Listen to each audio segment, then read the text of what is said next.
இருமல் மற்றும் சளி உள்ள போது குழந்தைகளுக்கு பெரும்பாலும் அமைதியற்ற தூக்கம் இருக்கும்.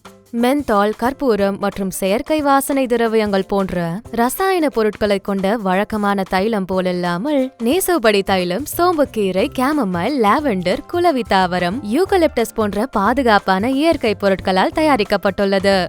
நேசோபடி தைலம் இருமல் மற்றும் சளியை போக்க உதவுகிறது, மேலும் உங்கள் குடும்பத்தினரின் நிம்மதியான இரவு உறக்கத்திற்கு உதவுகிறது. நேசோபடி தைலம் ஒரு பாதுகாப்பான சிறந்த ஆயுர்வேத தைலம்.